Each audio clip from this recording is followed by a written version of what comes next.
Ari sa istorya nga pampagood vibes sa mga kaposo na usa ka libod suroy nga lalaki nga gitabangan na sa pipila ka mga tao dito sa Mandaue City, si Nico Sereno.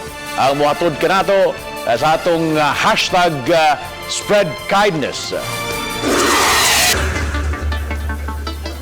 Gawa sa usa ka kan-anan sa Barangay Sentro, Mandaue City, naabtan namo nga gitapukan sa mga tao kining usa ka lalaki. Nagpangidaron siya og kapin 50 anyos ug gitabangan sa mga tao nga makakaon.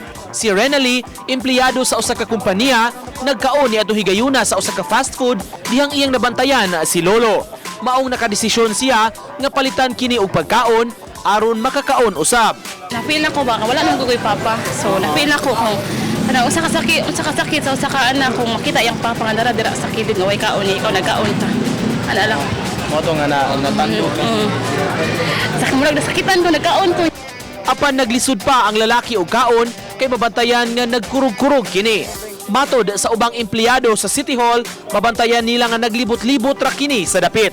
Naluoy sila kay usahay mabinuangan pa kini ug makawatan sa dalang nga pagkaon. Ay kabuangon rugod kanang kuan ano ba? Kanang namunuyo man siya. Sumugol lagi. Ako kay itong buyag hapon dito. Asa kini siya Asa di hapon diha ni sa ganina, diha ni sa mga buntag ay.